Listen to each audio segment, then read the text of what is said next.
নমস্কার বন্ধুরা। খুব সহজেই এইভাবে বানিয়ে নিন তালের বড়া, আর খেতেও কিন্তু ভীষণ টেস্টি হয় এভাবে বানালে। তো আসুন, প্রথমে আমি তালের পিউরিটাকে করে নিয়েছি। বড় গ্রেটার দিয়েও করতে পারেন বা শাক ধোয়া চালনাগুলো দিয়েও করতে পারেন।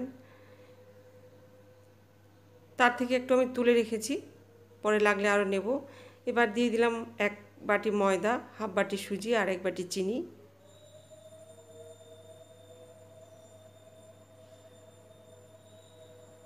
ভালো করে মেখে নেব সবগুলোকে। তালের রস কম হয়ে গেছে, আর 1 চামচ দিয়ে দিলাম। এবারে ব্যাটারটা একদম ঠিকঠাক। গ্যাসে আগে থেকে তেল গরম করতে বসিয়ে দিয়েছিলাম। এবার অল্প অল্প করে দিয়ে বড়াগুলো লাল লাল করে ভেজে নেব, আর ফ্লেমটাকে একদম কমিয়ে দেব যাতে ভেতর থেকে আস্তে আস্তে ভাজা যায়, ভেতরে যেন কাঁচা ভাব না থাকে।